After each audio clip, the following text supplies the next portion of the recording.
Good morning, all of you. For today's webinar on basic understanding of induction motors and applications, we have a resource person, a renowned resource person, J. Srinivasan sir. On behalf of Sharad Institute of Technology, I welcome him for this session. Also, I welcome our Executive Director, Honorable Anil Bagane sir, and our Principal, Dr. S. A. Khote sir. I express my sincere gratitude to Bagane sir and Khote sir for their motivation and support for conducting such type of events.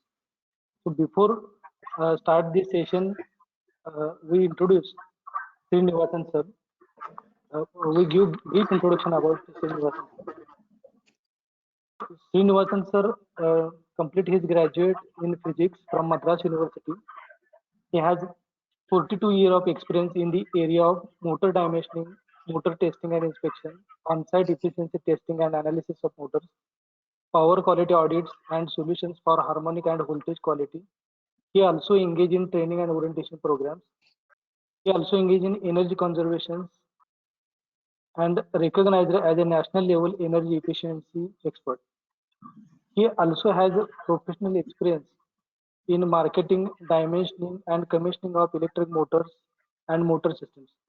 He has hands-on experience in designing other motor system components such as drivers, starter package, uh, relays, bearing, power transmission elements, and he also expertise in vibration analysis, noise, and their thermal measurements. He also associated with energy efficiency services for National Motor Replacement Programs, CII, NPC, International Copper Association, and many NGOs in field of energy efficiency in India. So before start of this session, I request our principal, Dr. S. A. Khote sir, to brief about this webinar and introduce our college. Thank you. Thank you, Khade sir. Thank you. Thanks a lot. On behalf of Sharad Institute of Technology, College of Engineering, EDRA, I welcome. Just take first slide. First slide. J's slide. Just keep as it is. Okay. Since last 2 semesters, we are trying to invite this JS sir. As just that Professor Khade has very briefly introduced our today's resource person, who is popularly known as a JS in motor industry. He is recognized in India as one of the experts in motors. Wherever any problem arises in any industry, when anybody needs any solutions, everybody approaches this JS sir, and he has been working as a consultant at number of the industries, number of the government agencies. Even while doing the IS code here and there, his views, his points were recorded, and on the basis amendments are being done. He is recognized at the international level also, at a number of the countries he is visiting, and he is guiding, and he is very much interested to give to the society whatever the knowledge, expertise he earned through his experience of around 30-40 years, so that he wanted to share among the students, share among the different stakeholders. So since last 1 year I am in contact with the JS sir, but in last semester we could not get exact his time as well as availability, and after that, because of the COVID here and there, it got cancelled. 2-3 times at the Department of Mechanical as well as Electrical, we have decided to invite him. Accordingly, we had words with him also, and he has assured, I don't want anything from your end, just invite me, I will deliver the session for the students. Like that, his attitude. And I had attended that because of this COVID, I got opportunity to attend his webinars at a number of the platforms. Almost 10 webinars I had attended, and specifically on the this your motor power quality. Everywhere he has that expertise, and he has the novelty of presenting in the different way. No, but today what I requested him, instead of going in the depth at the initial level, we'll start from the basic. No doubt we are teaching this electric motors, induction motor, varieties, classification, everything in the classroom. but whatever we teach, whatever is in our curriculum, and whatever the basics sir is going to present, that would be definitely different. And you will love that the way how he present, the way how he has gathered all the information, and how he has put in this your PPT, and that everything you will understand from him. So I request all the participants to note down all the queries, your questions. You can put on the chat box, or you can send to WhatsApp message to Dr. Hussaini sir, Khade sir, or even to me also. And so that at the end there would be a 20-30 minutes that question answer session, interaction sessions. So I am very much thankful to Department of Mechanical as well as Department of Electrical for taking pen to organize this webinar. So for that, the Dr. Bhagwat, Dr. Hussaini, as well as Professor Chandrasekhar, Professor Khade have taken efforts to organize this program. So I welcome on behalf of Sharad Institute of Technology, College of Engineering, JSR. Sir, second slide. Second. Sir, warm welcome to Sharad Institute of Technology and College of Engineering. JSR. It's my pleasure. Thank you. Yeah. Even I welcome our Honorable Executive Director Anil Bagneji for this webinar. Now, just sir, I will brief about my institute. My institute established in 2009, initially with the 4 courses. At present, it is accredited with the NAC A grade for all the institute, and all our eligible programs are accredited by this NBA. Recently, we got accreditation for the 3 programs. So at present, we have total 7 UG programs of a 4-year. Total sanction intake for the first year, it is 660. Our total campus area is more than 10 acres. Investment is also very good, and we are providing 100% placement assistance. And we have experienced qualified teaching faculty, more than 20 PhD holders. We have established number of the innovation centers in collaboration with industry in the institute as well as government bodies. Next slide. So these are the programs which we offer: mechanical 120 intake, civil 120 intake, computer science and engineering 120 intake, electrical 60 intake, electronics and telecommunication engineering 120 intake, artificial intelligence and data science 60, and recently we got mechatronics 60. So this is total 660 intake we have for our institute. Next. Thank you. This is about my institute, and I welcome once again on behalf of all this your SIT community, and I request you to start your presentation, sir. Yes, sir, please. Sure. Thank you.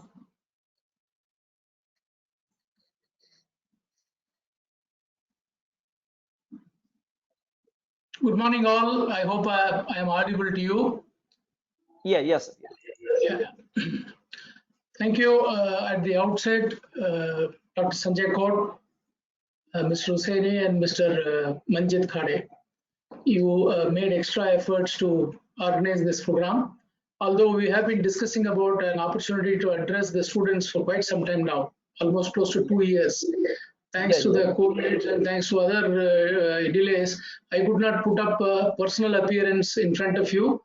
This technology has helped us to reach a variety of people now across the country, and in the safety of my home, where I am locked down in Chennai, I am able to speak to all of you. Thank you, first of all, for giving me this opportunity. And I enjoy presenting on the topics of power and power quality and motor in particular, in which I have spent close to 40 years in my career.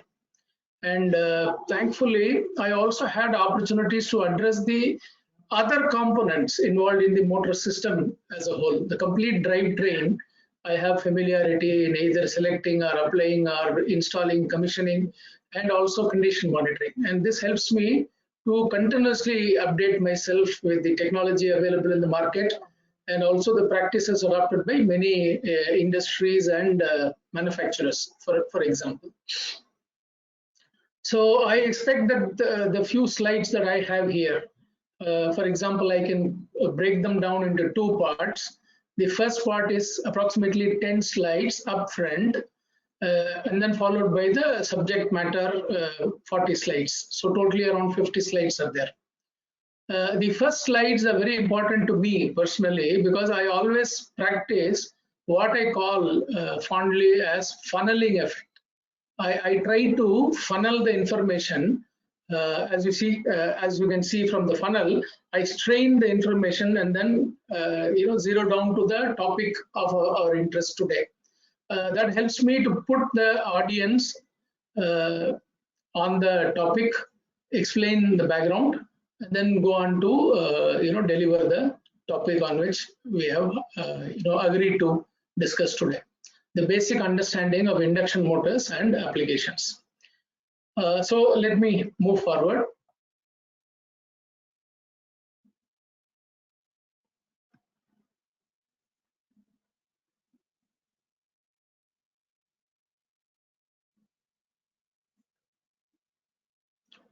Why am I not able to move my slides? Just. Okay, I think I use this click on at the bottom. Yeah. And then pointer options also, I'll keep the laser pointer on. Good. So like I promised, in the first 10 slides, I try to put you all in the picture, ground you so that you are able to receive whatever in the later part, the 40 plus slides that I'm planning to show to you. India has the pride of being the youngest and aspiring population presently in the world. I don't know if any one of you opened the paper this morning or listened to some news yesterday. China has agreed to allow the couples to have the third child. There was an embargo in China that the married people should not have more than 2 children. But now they have agreed to, the third child. That is a unique change in the China's policy of population control. But in our country, we did not have a great deal of control. So although we had family planning and things like that, our population kept growing. And presently, we are, almost overtaking the Chinese population. So in terms of the population, India has the unique distinction of being the youngest in the sense that almost 65% of our population is below the age of 35. So able bodies, aspirations help us to grow, help us to find new ways of doing things and also meeting new demands. The demand is going to go up and we have fortunately younger people, people with aspirations who will take things forward as we go. Just for a comparison, China is 37, average age of China is 37, and the average age of Japan is 48. The oldest population on this earth is Japan. So this is just to give you an idea that what was once considered as a weakness has now become a strength.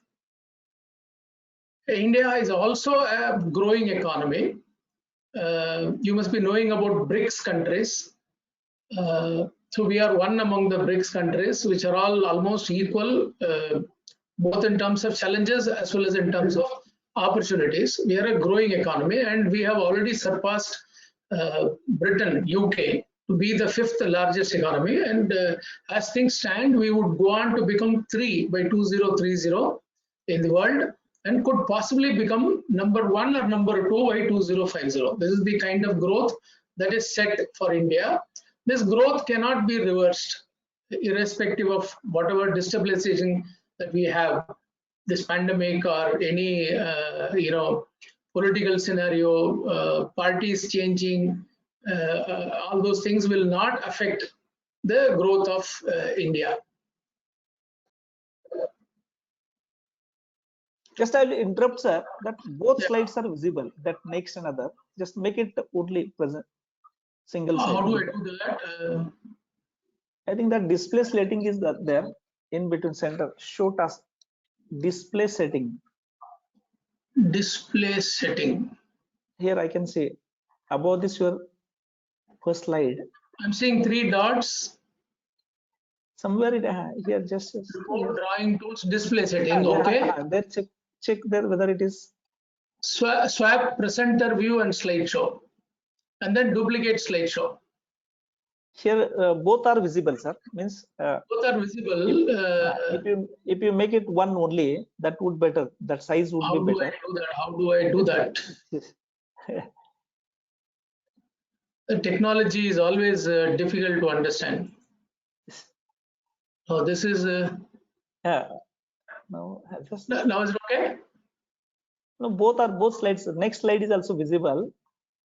Sir, sorry to disturb you. Please. Can you increase the size? Srinivasan Increase sir. this? Ah, Yeah, please. Can you increase the size? Right side you have the right. Zoom in. You can. Zoom in. increase what this. I did, only one should be visible, sir. One sheet. Options. Make presenter, include media, sound, remote control, drawing tools. Here. Share Hanmani. again. Now it is. It should. We Yes. need full screen actually. So how do I do that? Just a minute. Hide presenter view. Now it's okay. Yes, sir. Now it's okay. Now it's okay. I understood. I made this mistake initially. Yeah. Okay. So- Now it's okay. Fine, sir. Fine, please. Now it's okay. We were on this slide, yeah. Yeah. We were on this slide, yeah. Okay. So with the growing population and the aspiration, which I mentioned interchangeably, what is important is that India has to become an urbanized population. See, the world average is 55.3, as you can see here. World population is 55% live in urban areas, balance 45 live in rural areas. Our India's average is 34% live in urban areas, 66% live in rural areas. We have to grow to be an urban population. That is what we are poised for. So, as you can see here, urbanize or perish is the future. And this is how the India population urbanization pace will be as we move forward. Today, the urban population is less than the rural population, but as we progress by 2050, the urban population will outbeat the rural population. Most of us will live in urban cities. Just to give you an example, you know, today we have five.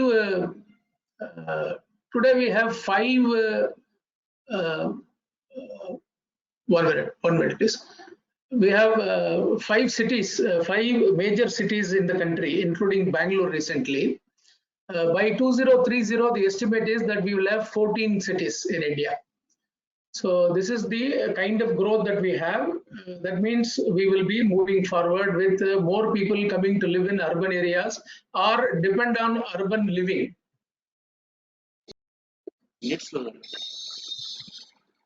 So in this scenario where people are likely to live in urban cities, eking out living out of our demands from urban cities and so on, how is the future of the job viewed? Future of the job for engineering and graduates will continue to be high in demand. As you can see, there is a study. I'm using some 3-4 data shared under this study. Engineering and graduates will continue to be in high demand. As you can see, 23% of the demand as estimated is from the engineering colleges. 2019 is 23, 2020 is 31%. So this growth is unstoppable. It will carry on. Similarly, when you look at the employability of engineering graduates, it will take 5 years for you to be gainfully employed in the area of your passion or your liking. Now, I want to give you an example. If you take medical graduates, MBBS, if you look at their career path, you will notice that they have to necessarily do masters and they have necessarily put in at least 5 years of experience before they could imagine that they will be called as a doctor of some repute and start earning handsomely. Look around, look at some of your friends or your relatives or any doctor that you see. By the time he settles down in life, starts earning handsomely, the way a professional graduate has to earn, with that kind of background, he will be around 35. Same goes for engineering graduates. Do not expect to be settled in your life unless you are extraordinarily qualified. I see a lot of people going ahead and studying, doing courses in the management and getting employed in IT and other sectors. But the average engineering graduate takes 1 to 5 years to get completely trained and then settle down in the line of his liking. So in terms of demand, in the demand pool, graduates who are 5 years experienced are more in preference. So wait, this is not a 100-meter dash. An engineering career, core engineering career for engineers is a long distance marathon. It is not going to end in a flash. It is going to have a long distance. I'll take myself as an example. I am 63 and still working. So there is no question of you are retiring unless you work for a public sector or a private company where there is a superannuation. As a practicing engineer, there is no limit to your working. And in this context, if you look at the survey which said there are 5 preferred skills by employers, you will notice that these are unique skills: positive attitude, adaptability, learning agility, domain expertise, interpersonal skills. So these are the important skills that are looked at by people who hire you. So you need to develop these kind of skills apart from domain expertise alone. So these are the next 5 years emerging jobs and skills. If anything, it could give you an idea as to how you would equip yourself as you move forward after your graduation, either in employment or in further studies and so on. So data science and analysis is one area emerging, digital marketing, robotics, process automation, human-centered design, compliance. If you look at all these are areas where able-bodied jobs are not mentioned. These are areas where able-bodied jobs will be taken out, but then there will be enough opportunity available for our brain. So these are skills that you need to acquire in the next 5 years' time. So as we progress from an agriculture economy to industrial economy to urbanized economy, which is what is the target for our country by 2030. These are just here in order to meet your aspirations. I keep repeating this word aspiration because, like Abdul Kalam, our former president, said, we need a population which dreams of growth, which dreams of comfort, and so on and so forth. So from being an industrialized economy, we have to go on to become an urbanized economy. And 2030 is a cutoff period which has been set as a target for our country. So you can take a look at the power growth to appreciate some of the developments that's happening in our country.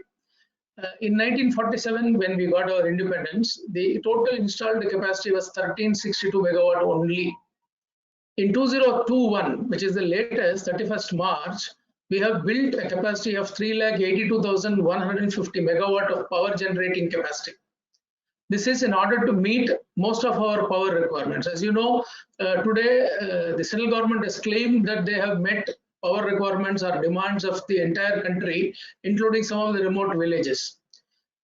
In fact, today India is considered as a power surplus country, but then the growth is never ending and it is on and on.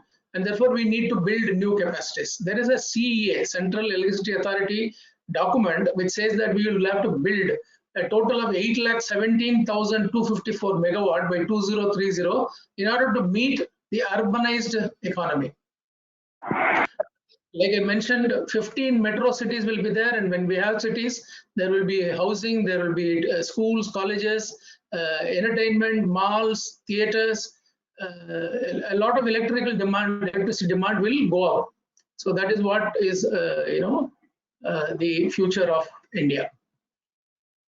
While we talk about the future of India, we also have to give a caution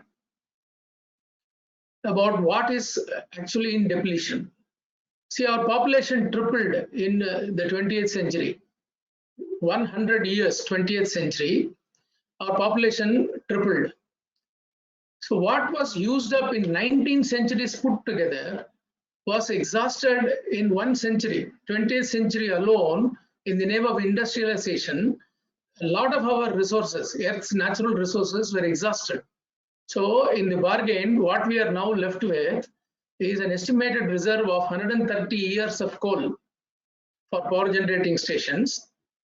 Oil is much less, 50 years, to meet the transportation and power generation in some cases.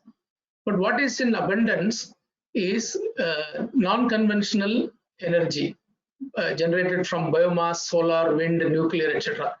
It is not difficult for us to visualize how the government of India has set a target of 1,75,000 megawatt from solar only renewable energy by the year 2022, and they are very close to achieving the target even in 2021 itself. So this is the kind of future that we are talking about. Equally important is the water footprint. Like the carbon footprint, the water footprint is also equally important to address. There is a saying that only 2% of the global water is potable. We need to treat and drink water. You cannot drink water directly from the tap or from the well. The water is contaminated and it needs to be purified. And the danger is that we will run out of water even before we'll run out of oil. If you realize 50 years is the estimated reserve for oil, and the danger is that we will lose water, potable water, in a shorter time than the 50 years period. So these are the challenges we have. And we have on one side the opportunities, on the other side the depletion of resources and the challenges. So therefore, we need as engineers to put in a lot of understanding and use the opportunities to save energy, to conserve energy, to increase our energy efficiency opportunities, and then also use all our skills that we learn in colleges and other institutions to improve what is available as a resource to us. So perhaps this is the last of the 10 slides which I mentioned to you. My aim today in front of you is not to teach you. My aim is only to interact with you, share what I have as knowledge or experience or exposure with so many years of experience with you, so that you become employable graduates. That is one danger that we have. Graduates who pass out of colleges are very, scoring very poorly when it comes to employability. So we need to train our graduates while in the colleges rather than on the job, so that they are prepared for, choosing the career that will give them the passion, that give them the opportunity to grow and then develop themselves. So in that sense, my idea today is to work as an interface between industry and academy. So I request you to kindly pay attention to the next 40 slides where I'm talking fundamental motor applications, which could give you an idea the next time you go to an industry or you go and join an industry, the way you look at these things will be different. I'm sure most of your faculties will be able to tell you this also, expand on this thought. After you get employed in industry, if you are going to go and learn from someone who's less qualified than you are, like ITI fitters or electricians, or for that matter even diploma holders, if you are going to learn from them the on-the-job experience, then I would imagine that that is something that you should pay attention to. If you learn something here itself and become more employable, you will be able to teach a few things that the people who are below you are, in that sense, people who are less qualified than you are having to teach you. So let's move forward.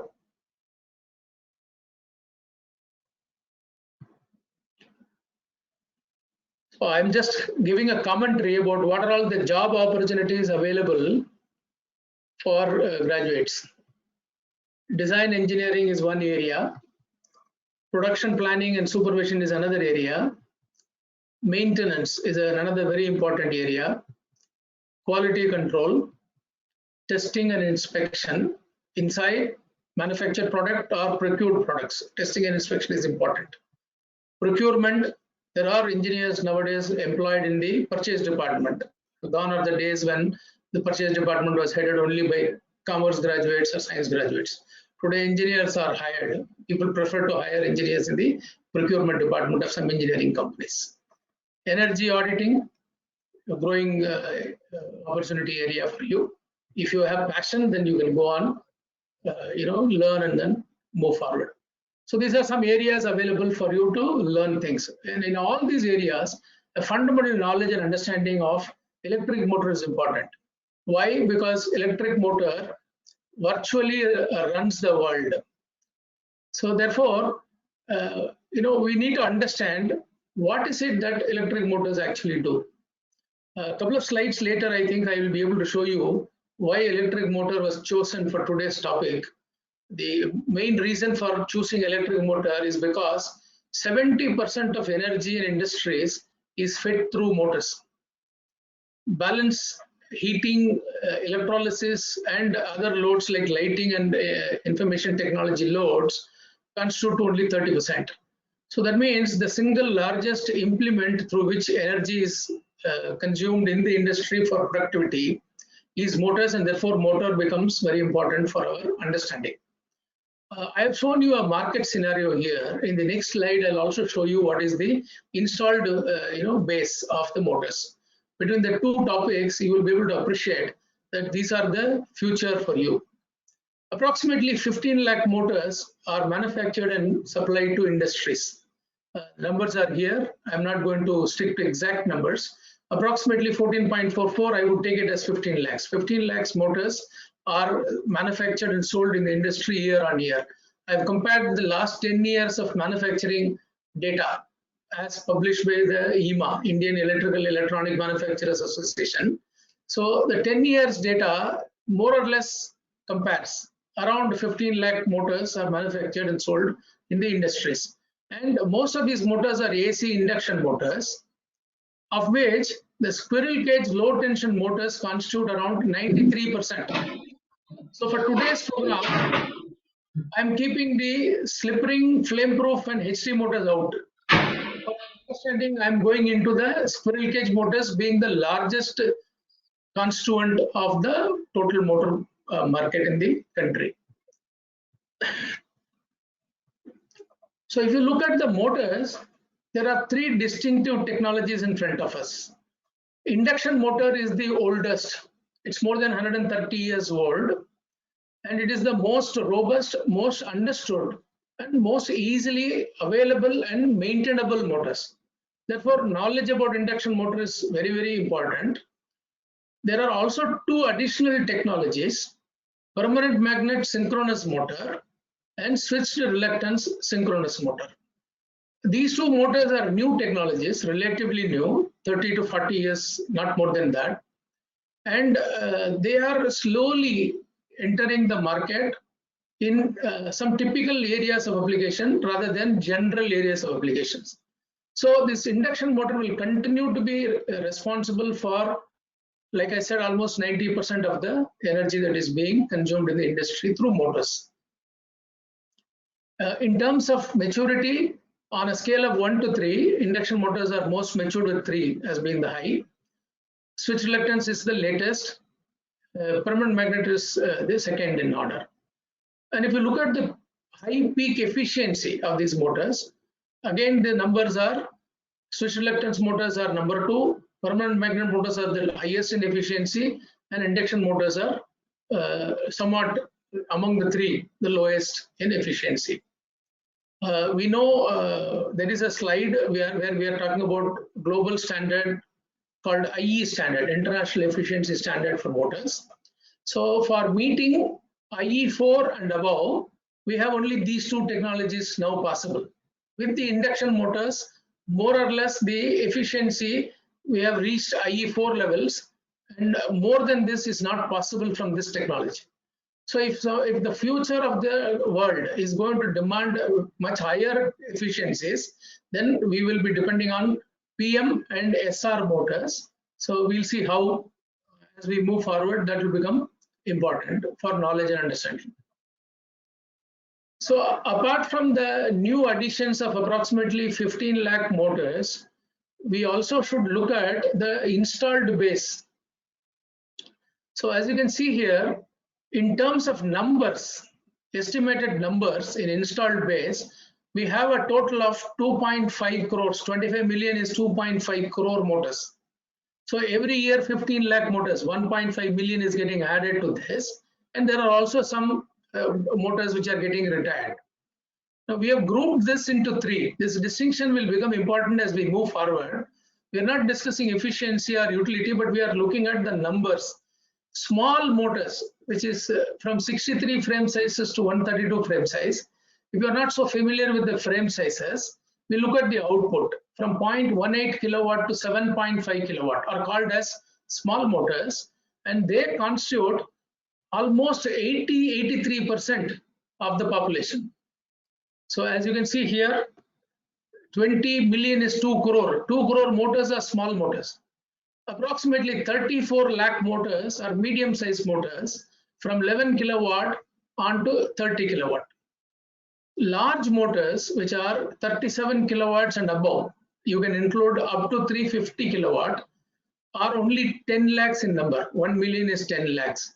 So to all these, the same capacities are getting added. Almost 15 lakh, I told you, every year is getting added to the industry. 80% plus is small motor, 14-15% is medium-sized motors, and 2 to 3% is large-sized motors. So when you go to an industry, join the industry in maintenance or in planning or any other activities, you will observe that in your inventory of that industry, 80% of the motors will be small motors, around 15 will be medium-sized motors, and 3 to 5% will be the large-sized motors. So this distinction is very important because we are going to address the future of this industry requirement. I already discussed this. Industry sector accounts for almost 70% of the energy fed through motors, around 12% electrolysis process, direct heat or induction heating is 11%, and others including lighting, computers, IT loads, printers, and so on are 8%. So therefore, motor becomes very important when it comes to handling of energy in the industries. I'll just take a small break, sip a little bit of water because my mouth runs dry occasionally.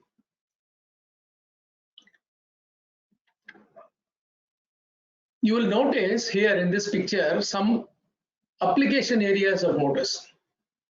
If you go to an industry in your area or nearby, you will observe these applications. Most of the equipments are operating through motors. So in that sense, motors are called as prime movers. So you see ball mill in a cement plant or a crusher, a steel mill, a textile machine, or an agitator in a chemical factory. These are process machines.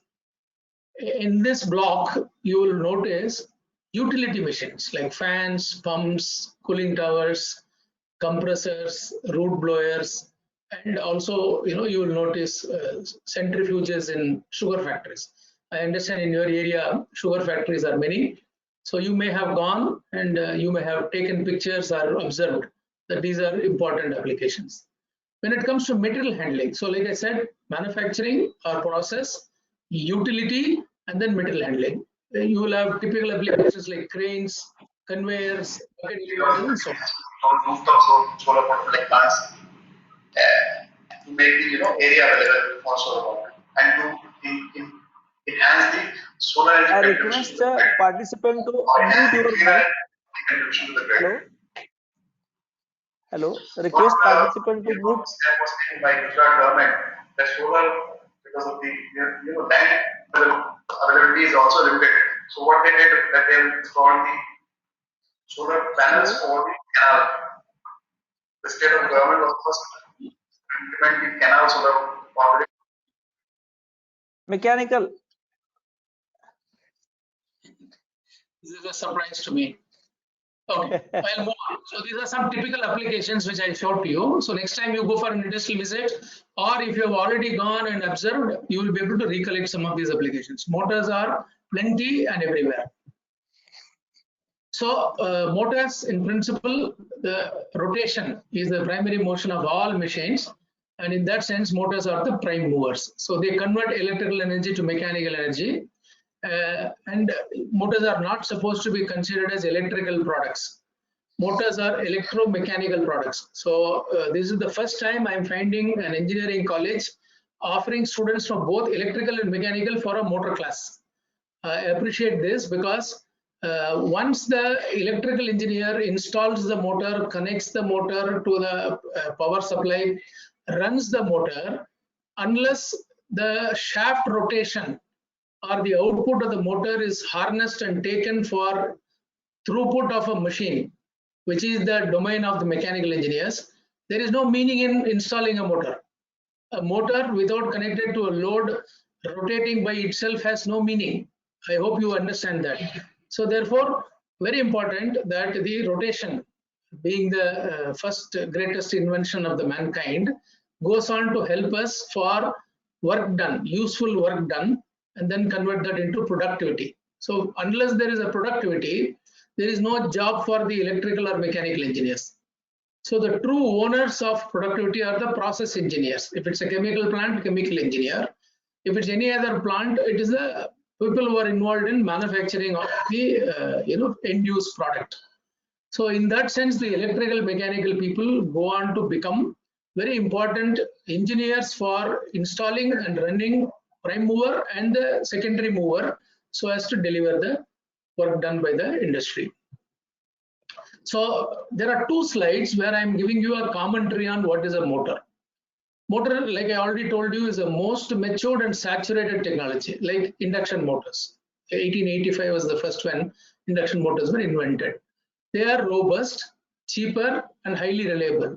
All said and done, whatever technology interventions we have, motors continue to be cheaper and very difficult for retiring them easily in our country. We are a country of great maintenance engineers. We take pride in not retiring any assets. We think the assets can be kept, working repeatedly. But today, with the growing energy cost, we have come to understand that the assets have to be retired and new assets have to be put in place so that the energy efficiency is addressed through the newer assets.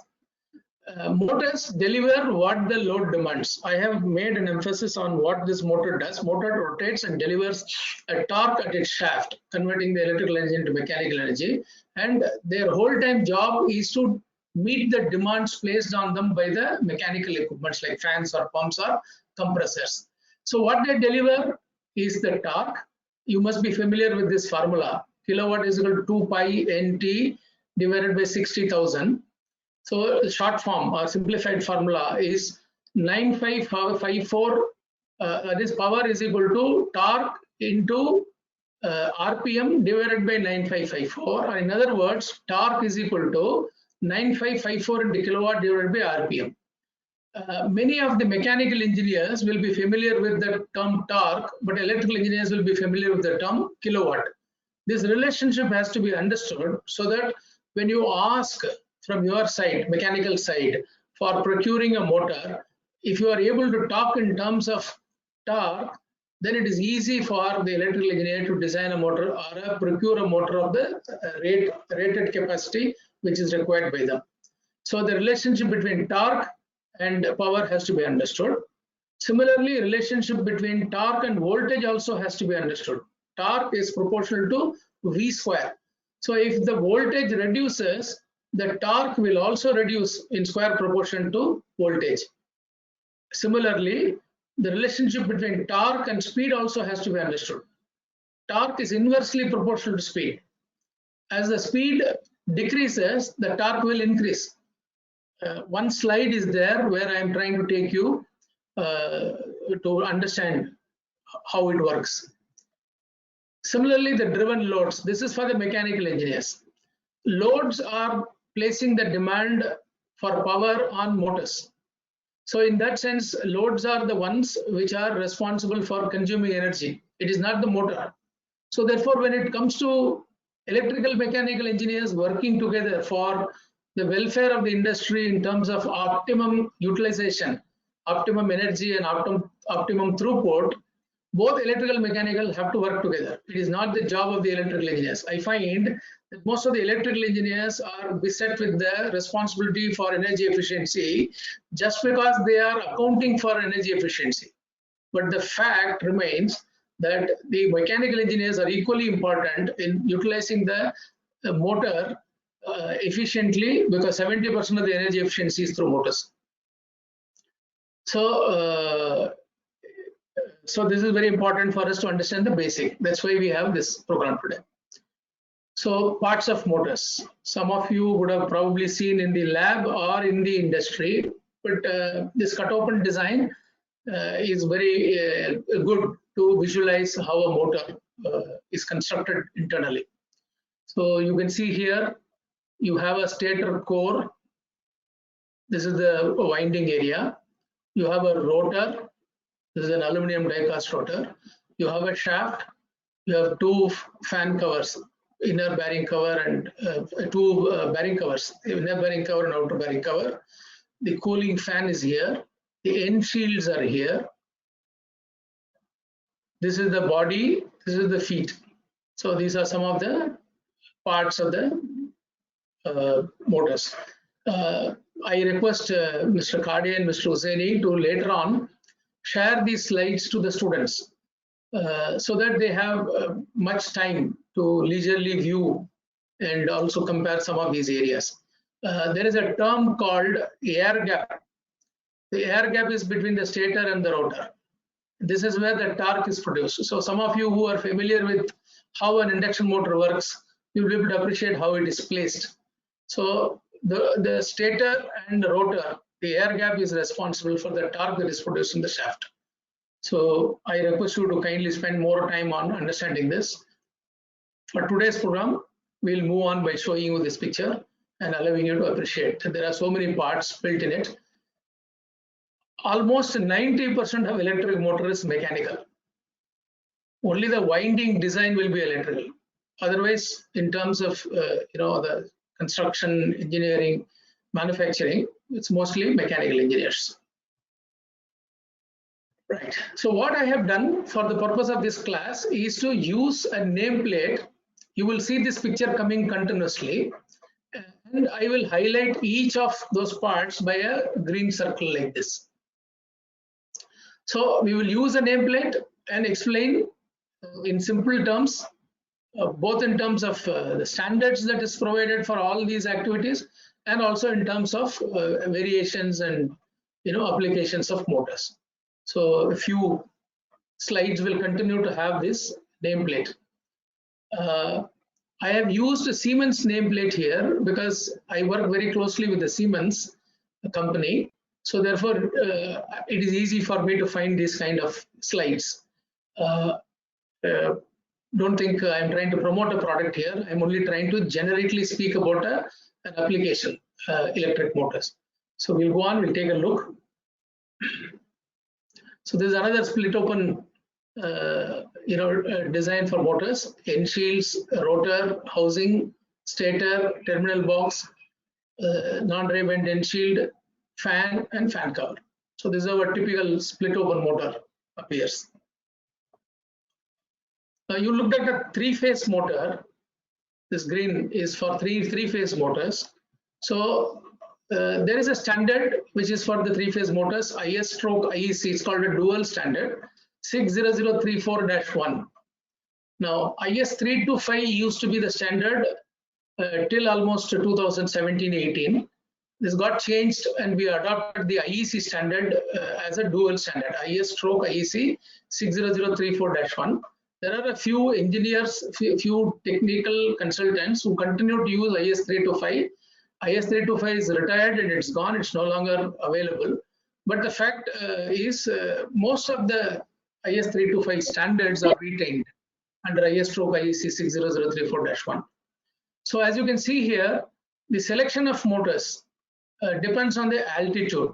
So the height from the mean sea level.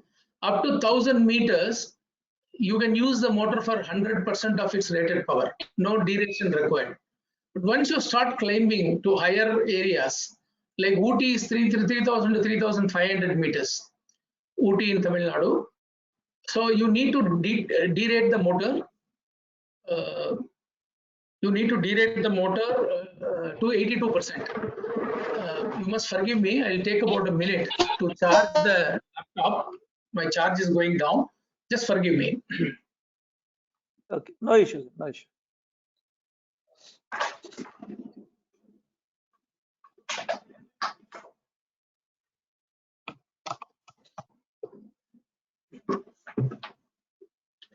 Good. Yeah, the charger is back on. So this is one selection parameter. The other selection parameter is the ambient temperature and the temperature rise permitted. So if you have between 30 to 50 degrees centigrade, which is the normal temperature in most part of India, the motor can be used for its 100% rated power, no derating required. When it becomes 55 degrees centigrade, 5% derating has to be applied. So if you are talking about an industry which is 3000 meters high with a 55 degrees centigrade, which is not possible, you will find that the motor has to be derated according to altitude as well as according to the temperature rise. Wherever the temperature is below 30 degrees centigrade, it is possible to uprate, like derate, you can uprate the motor output to 107%. So these two are very important for understanding. So the general standard, like I already told you, is IS/IEC 60034-1.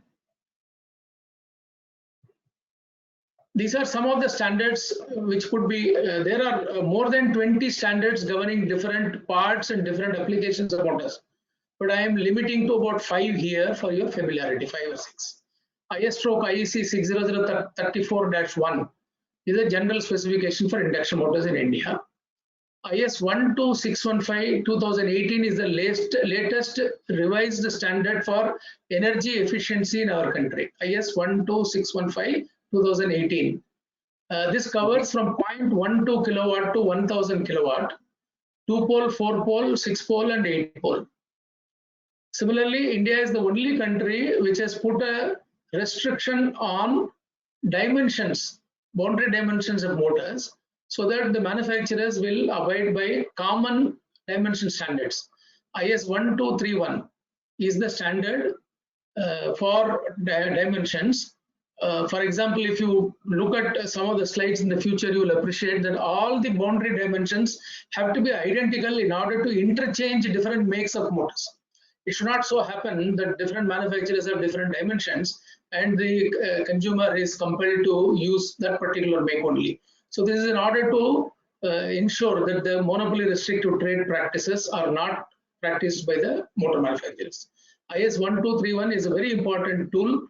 Some of you who go on to do some planning or maintenance in industries in the future, please remember to download this IS 1231. You must have. This is for foot mounted motors. 2223 is for flange mounted motor. Similarly, IS 15999-2-1 is the testing standard for efficiency particularly and other performances for motors in India. IS 15999-2-1, a very important testing standard. One must be familiar with what it claims so that the manufacturers, when they supply motors, they are meeting to this standard should be ensured. Similarly, these days we are using a lot of motors with VFDs. VFDs give you an opportunity to alter your speeds according to your requirement of the process.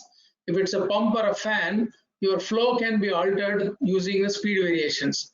And when a flow is altered, pressure is also altered and the power is also altered. So in that sense, VFD offers an excellent opportunity to optimally operate the process machines as well as save energy. So therefore, for VFD, motors suitable for VFD is governed under two important standards, IS 15880 and IS 15881. In fact, these standards are called as guide for selection of induction motor when fed from VFD applications. So very important 5-6 standards I mentioned here. My intention is not to give you all the 20 standards, but side by side you will find I am mentioning some of the standards for different parts of the motors. So what is CE? You will find this marking on motors which are exported particularly from out of India. CE is European conformity, conformite European. which literally means European conformity. There are people who wrongly use the CE marking. All these you view at the bottom are wrong. CE has to be marked either like this or like this. So this has to be understood. So if you are going to go out of the country and import motors from India, which I hope you do, if it is CE certified, then the CE marking has to be understood thoroughly. Right. We move on to the insulation class. As you can see here in this nameplate, thermal class TH, thermal class 155 is class F insulation. Motor is suitable for operation between -20 degrees centigrade to ambient temperature of 50 degrees centigrade. So this has to be understood. So let's see how this is explained in this. IS 1271 is a standard that governs the ambient temperature and class of insulation. We originally had class A and class E before we had class B in the 70s. In the 90s, we moved on to class F. Today, all manufacturers offer only class F insulation. So we have class B, class F, and then class H for a limited application specific for a site. So if you look at the three types of insulation classes, the ambient temperature to which they are suitable is 40. You notice in the previous slide that the ambient temperature was mentioned as 50. That is the prerogative of the motor manufacturer. But the standard says the ambient temperature is 40 degree. This is the average for our country. And then this blue column is what is the temperature rise for each of the types of insulation classes. So for class B, it is 80 temperature rise. For class F, it is 105. For class H, it is 125. So that means a motor can go from 80 plus 40, 120 degrees centigrade for the winding. This is called winding temperature. So 120 degrees centigrade. You see there is a column at the top which says 10, 10 and 15. This 10 is called hotspot allowance or hotspot temperature margin. So when you have 80 plus 40, some parts which are blocked from insulating current or the blow of fan can be hotter by 10 degrees centigrade. Some parts are some parts which are very close to the termination of the cable can be 10 degree more. So that will make it 80 plus 40, 120 plus 130 is the total temperature. That's what is mentioned here. Similarly, for class F, it is 155. Class H, it is 180. But the fact remains that people who go for class F insulation would like to limit the temperature rise to class B level. They will have a class F insulation, but the temperature rise will be limited to class B. This you will find in some consultant specification. The reason is when you reduce the temperature rise, the life of the insulation will be higher. For every 10 degrees centigrade that is reduced for the motor, the life of the insulation will be double. Is an adage available in the industry practice. So therefore, class F insulation, but temperature rise limited to class B gives you a lot of advantage in terms of the life of the insulation of the motor.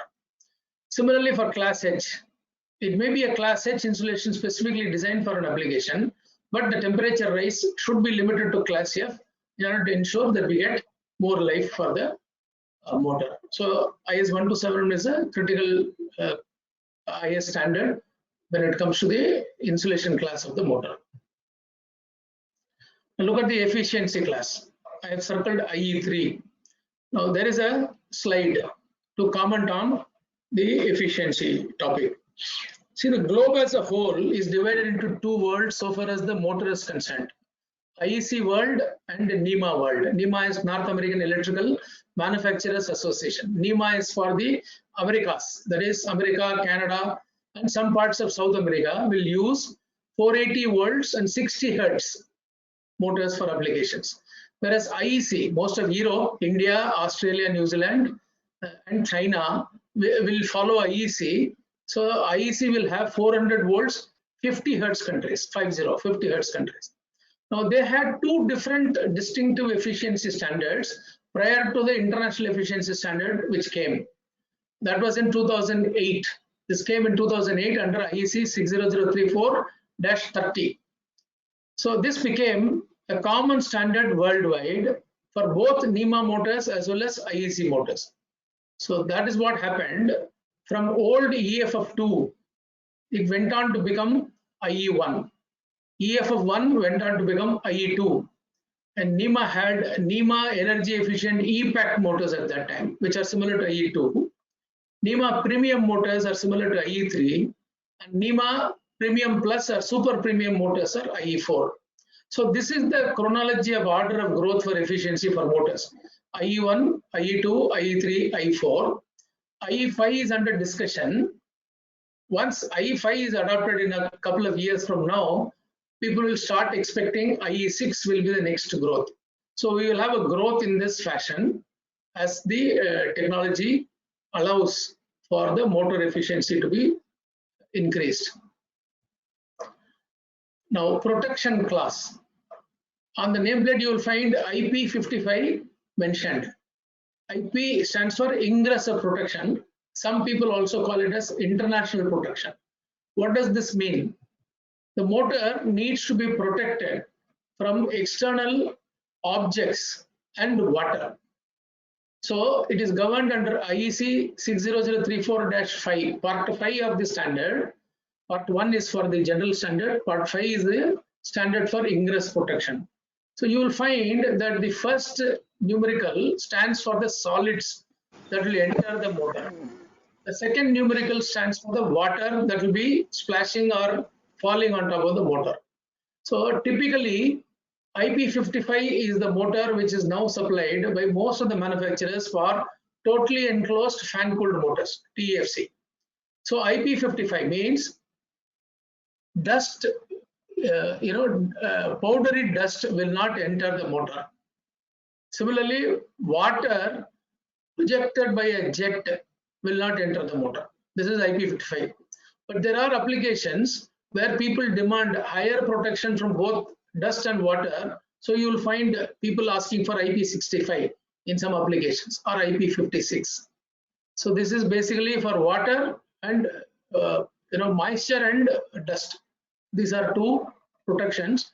I'm just making you familiar with this so that the next time you take a look at the nameplate, you have an idea about what is each of the component punched on the nameplate.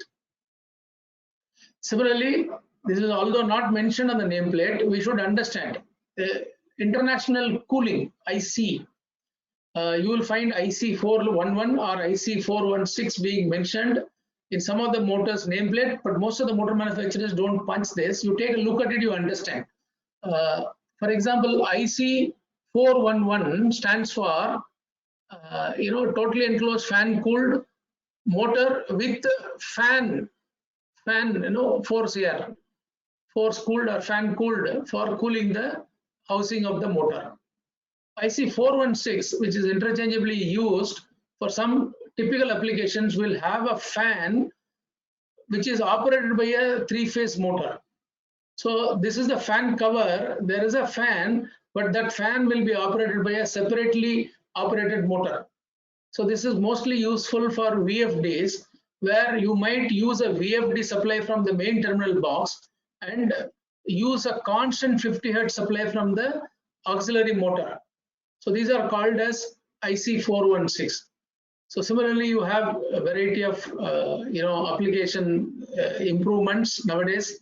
The air has a tendency to be sucked in, and therefore the grooves which are used for the fan cover are also designed so that the air will have a typical turbulent effect while being sucked into the motor, and that will help the fan to be more efficient, less energy consuming, and at the same time the motor will have a better cooling.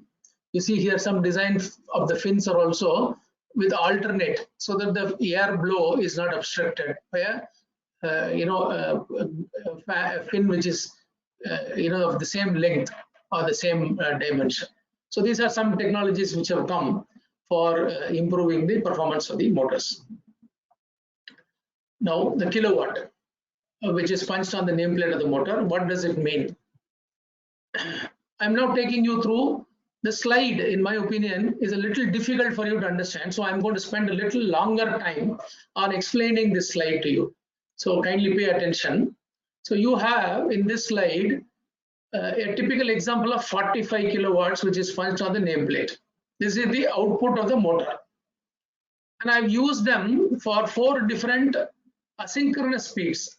These motors are asynchronous motors. So they will be having slip. That means a 3000 RPM 2-pole motor will have, let's say, 2955 rated RPM. A 4-pole motor, synchronous 1500 RPM, will have 1475. A 6-pole 1000 RPM synchronous speed will have 984 asynchronous speed. Similarly, 750 RPM 8-pole will have 732 after the slip. So that is what are 4 different speeds which are popularly used in the industries. 2-pole, 4-pole, 6-pole, 8-pole. If you remember, I mentioned it earlier. The efficiencies as per the nameplate will be like this. Just observe that the best efficiency happens to be the 4-pole motor. This is 94.2.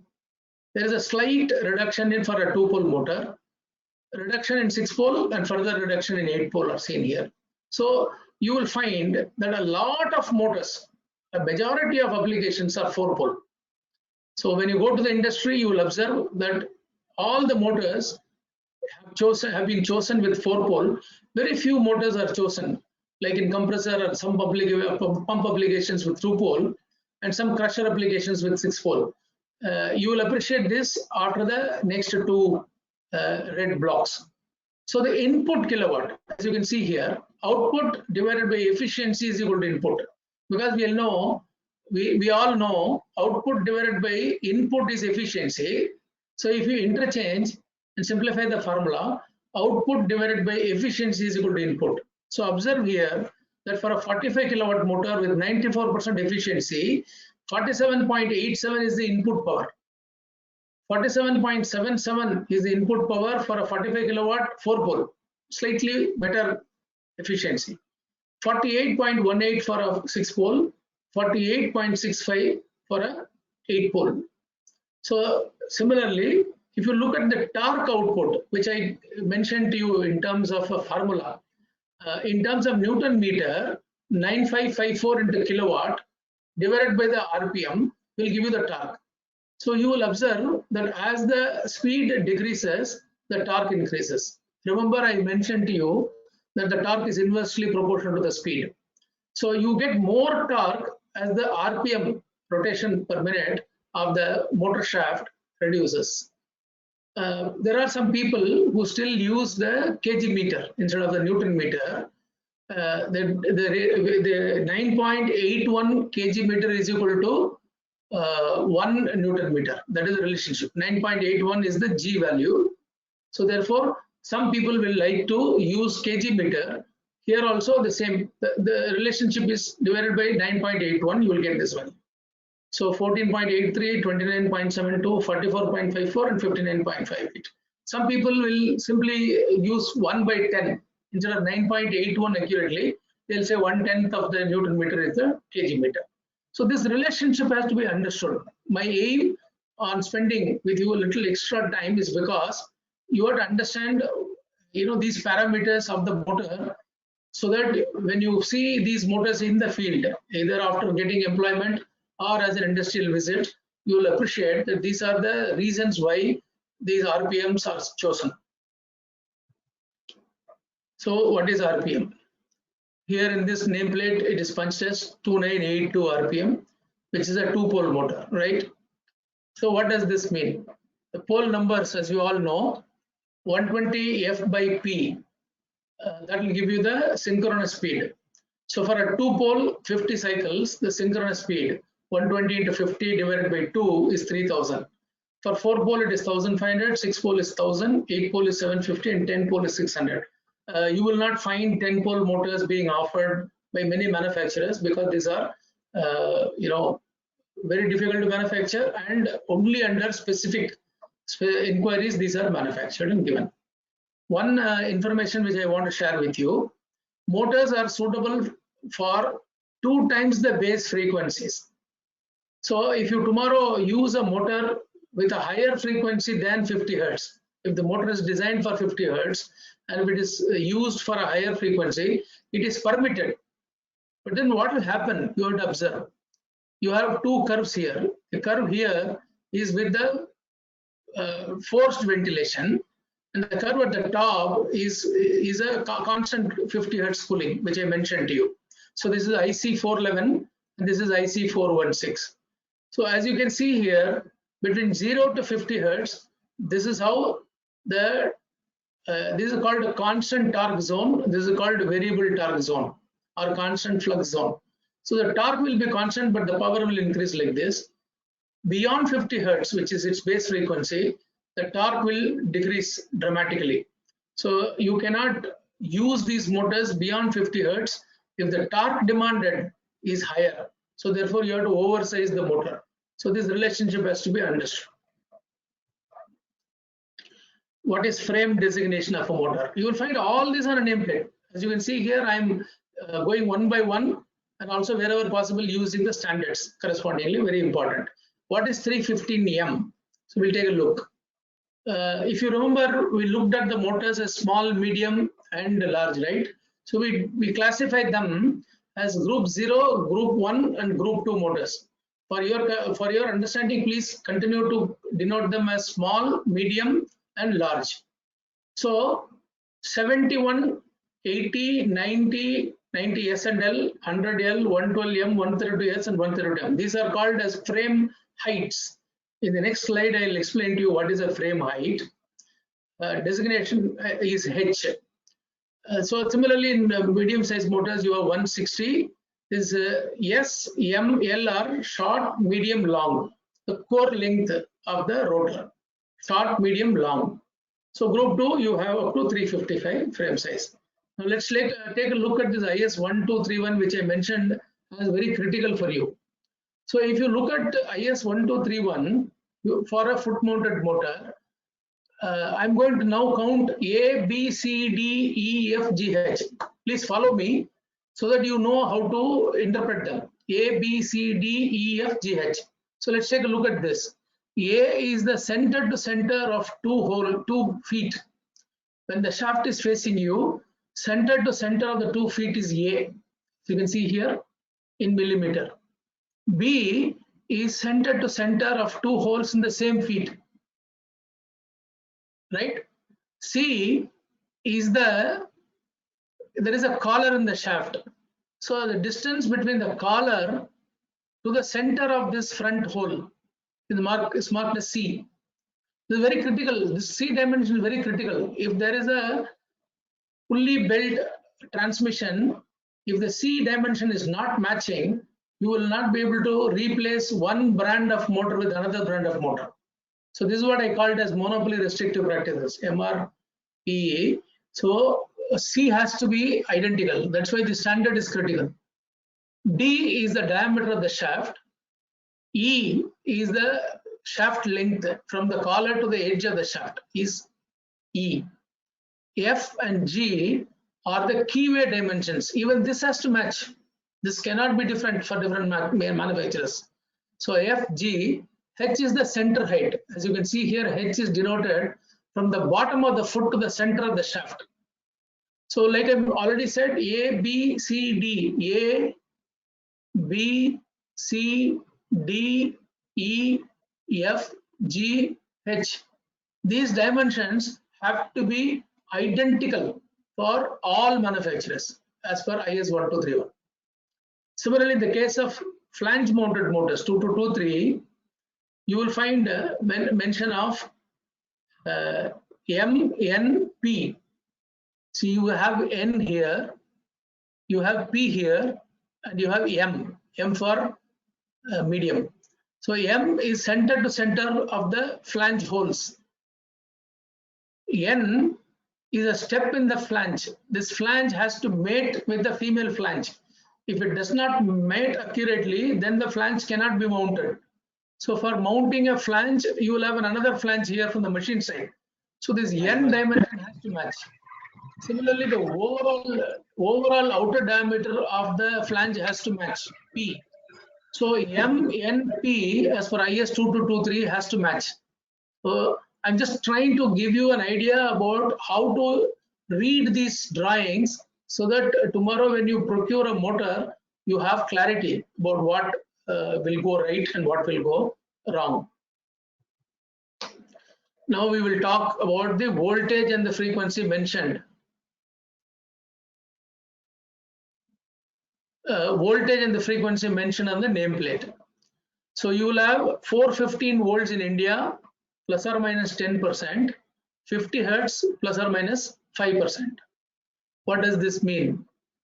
Different countries have different supply conditions. Just take a look, only to familiarize you with this. NEMA, North American, like I mentioned, America, Canada, and some South American countries like Argentina, Peru, they have 480 volts, 60 hertz. The variations are plus or minus 10%. Combined variation of both voltage and frequency is 10%. IEC has 400 volts. Most of Europe has 400 volts. Germany, France, UK, and so on. So 50 hertz. Some European and some even East Asian countries like Thailand, Indonesia has 380 volts, 50 hertz. And in India, we use 415 volts. India, Australia, New Zealand, we use 415, 50 hertz, plus or minus 10%. Now, what we should understand is the ratio of V by F, called a flux ratio. This is the important thing for you to interchangeably use motors in our country. If you import motors, very, very difficult for you to adopt them here because V by F will be the governing. So anyone, I understand some industries have also joined here today. Anyone who is importing a whole plant or a part of machinery from outside the country, if you inherit some motors which are 400 or 380, and if you are confused about using them in India for 415 volt supply, kindly discuss with me separately. I'll be able to make you understand what is the flux ratio and how does it affect your performance. In some cases, there could be core heating or core saturation. And this has to be understood from the ratio. For example, 415 by 50 is 8.3. 400 by 50 is 8. So how will you use a 400 by 15 in India? What care you have to take?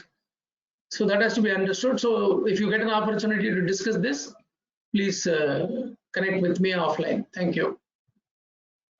Now, what is important to understand about the voltage variation is the effect it has on the performance of the machine. Now, the only thing that is guaranteed by a motor manufacturer when he says on the nameplate 415 volt plus or minus 10% is that the rated output of the motor is available to the consumer. What is not available is the control on the parameters. Just take a look at here. The 0 here denotes the rated voltage 415. 0. You have minus 10 here and you have plus 10 here.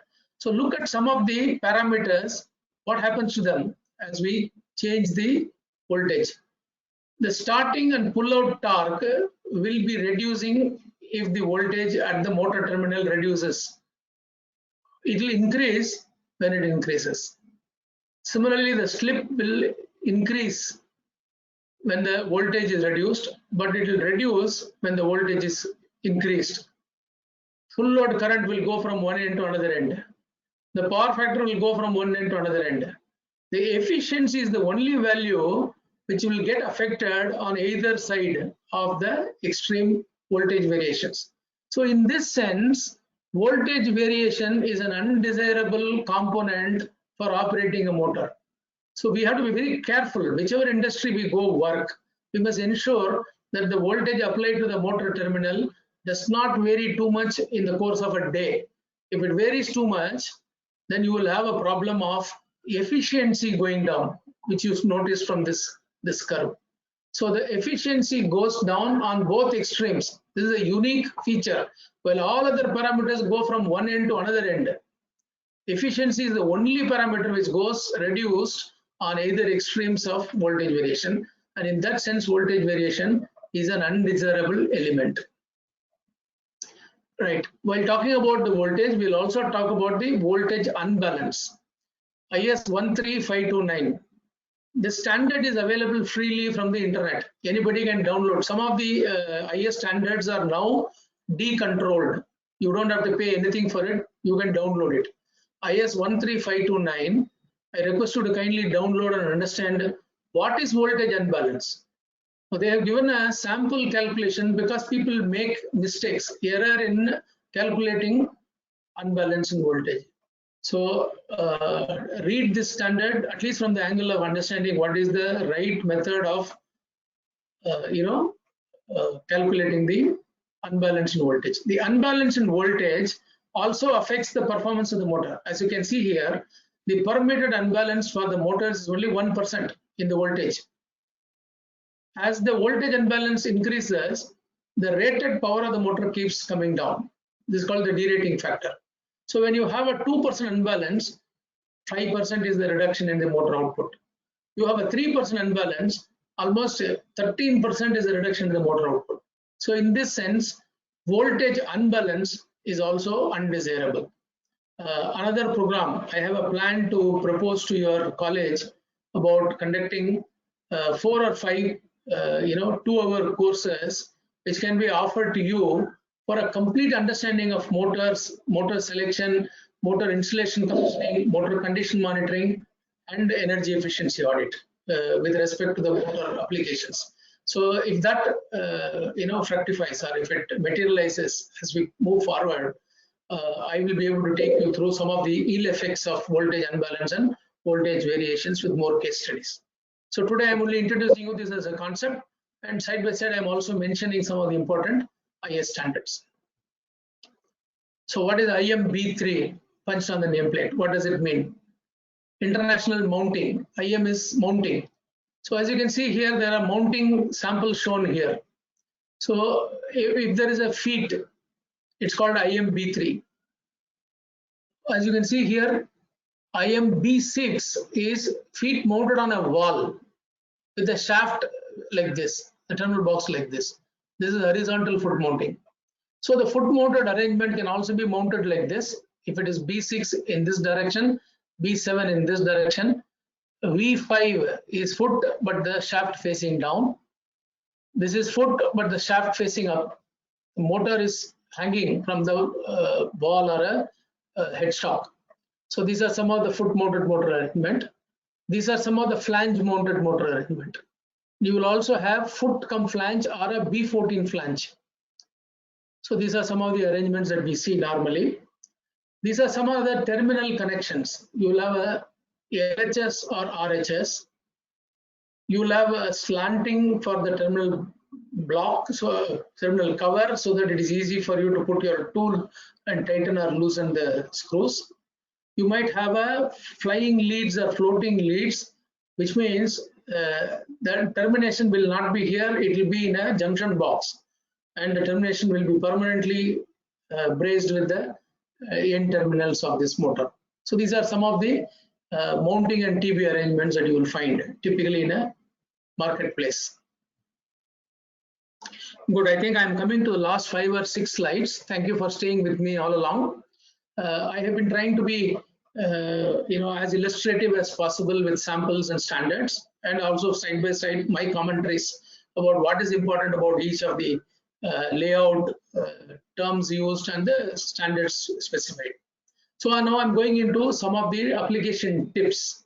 Very difficult for me to talk about applications extensively in a 2-hour class. I hope we have the time, we haven't overshot the time. So 4 or 5 slides, not more than that. I'm discussing about, again, applications in terms of production, auxiliary or utility machines, and material handling or transport machines. So some ideas you will get about how it is classified. So you'll find in production, any shape change of a raw material is called a production process. So if you take a cotton, raw cotton, if you convert to yarn, the raw cotton is undergoing a shape change to yarn, and therefore that's called as production machine. All the machines which are used for converting one shape to another shape will be production process machines. So in that sense, in a limestone crusher or a cement grinder, mixer, agitator, extruder, these are applications where the shape of a raw material will get changed. to become a finished product. So these are called as process machines. There are a number of machines which help you to support the process machines. For example, transporting fluids or gas or air, or exhausting or adding cold air, taking out the temperature and so on. So you'll have fans, pumps, blowers, compressors, vacuum pumps and root blowers. These are called as auxiliary or utility machines. They don't directly involve in shape change of the machine, of the raw material, but it will only aid the process. Therefore, they are called as utility machines. Similarly, material handling or transport or applications where you will find cranes, hoists, conveyors, bucket elevators, escalators, lifts, winches, and so on. So these are some of the applications where you will find material is transported from one form to another form. So all these three and no more are the application areas for induction motors. So this classification is important for you to understand selection as well as care that you need to adopt for maintaining them. Tomorrow, when you become an industry employee, your understanding this and classification will help you to design a plan for best practices for you to manage these motors. Now, this is a commentary available on the auxiliary or ancillary or utility loads. Almost 65% of the total applications in the industries are the utility loads. You remember this: fans, pumps, blowers, compressors, vacuum pumps, and root blowers. 65% are utility loads. Only 22.5% are material processing, production. Material handling is 12.2. So in that sense, your knowledge and understanding, both electrical, mechanical put together, of the utility machines is very important, like refrigeration compressors, compressed air, fan, or pumps. So very critical to understand these applications individually. There is a publication from Bureau of Energy Efficiency. It is important for me to mention it here. Bureau of Energy Efficiency was formed in 2002. India was the second country in the world to separately enact a law in the parliament in 2001 under EC Act, Energy Conservation Act. We became the second country after America in the world to have a separate act for energy conservation, and to administer it, we have Bureau of Energy Efficiency. There was a name mentioned while my profile was introduced called EESL. EESL stands for Energy Efficiency Services Limited. It is an ESCO company, excuse me. ESCO means they also financially participate in implementing some of the policies framed by the Bureau of Energy Efficiency. You must be seeing a lot of LED bulbs being used in municipal corporations. Your colleges also must have undertaken this.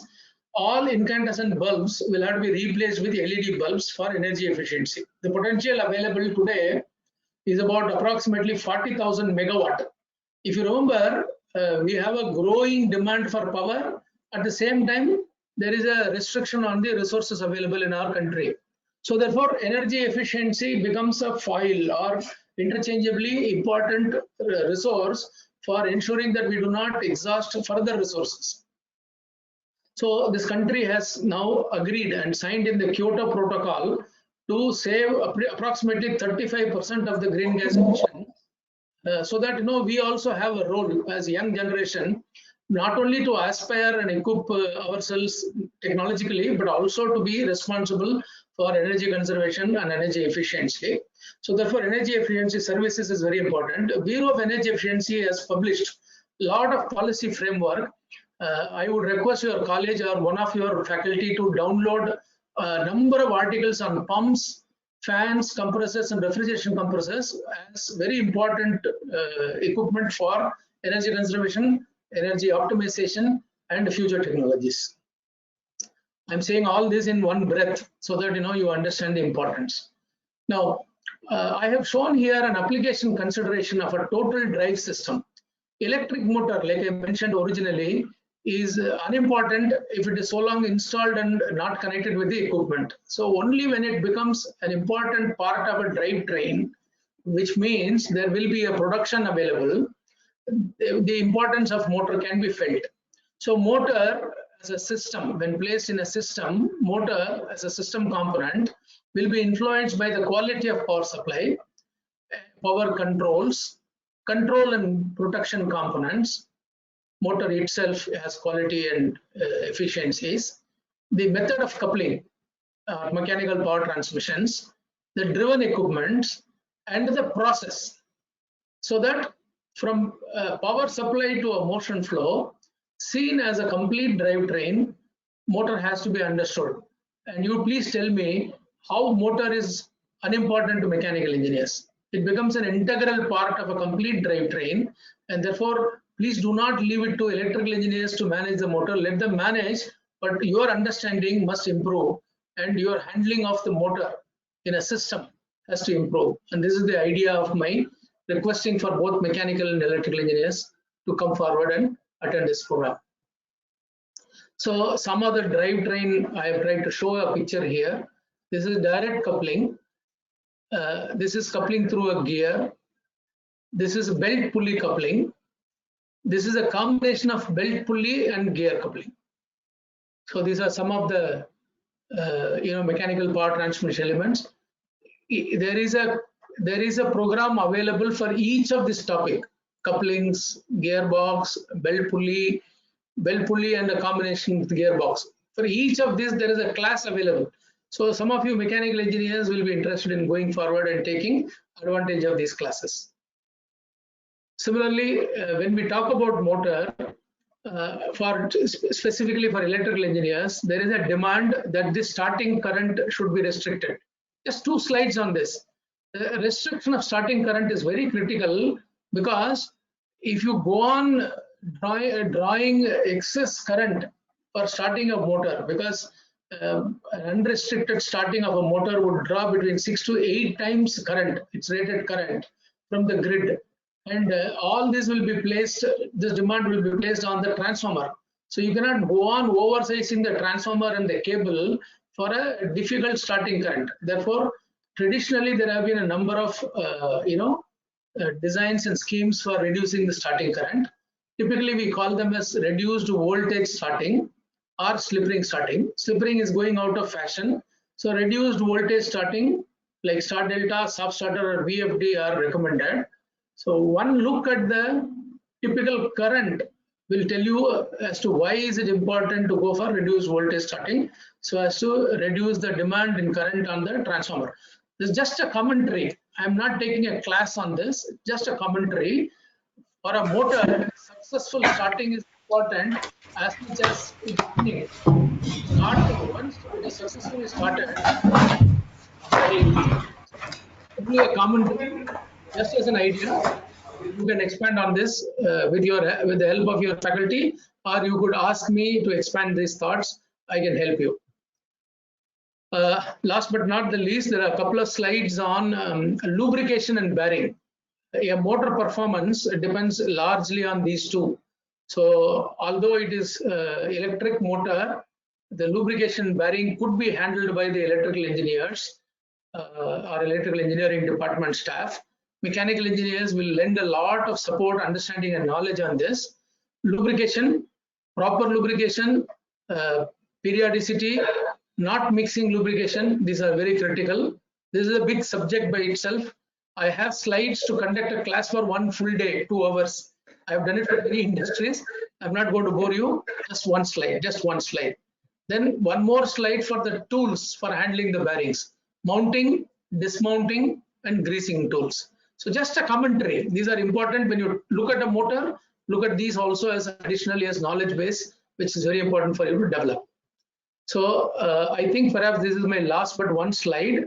So for some of those industries or people who are going to go into industries in the future, whenever you give out an inquiry for a motor, or whenever you look out for a motor's performance, please remember these 7 topics. What is the rated power required? What is the rated RPM on the motor? What is the mounting? What is the frame size? what is the method of coupling, what is the method of starting, and what is a driven load, what type of driven load are you using this for. These 7 informations are very important. So I deal with motors. Whenever I get an inquiry, which only simply gives me kilowatt and RPM, I write back to the customer saying, please kindly give me these details also, so that we'll be able to, develop or give you a proper offer for motors. Apart from this, there are accessories for motors. For want of time, I'm not going to deal with that. We could have another program in the future about protection accessories for the motor performance, like protection from moisture, protection from winding failure, protection from insulation failure, and protection from bearing failures, and so on. So we are not discussing it here today. I try to limit it to about 50 slides, 10 on funneling effect, 40 on the topic. So this is my last slide, where I have mentioned my LinkedIn ID and my mail ID.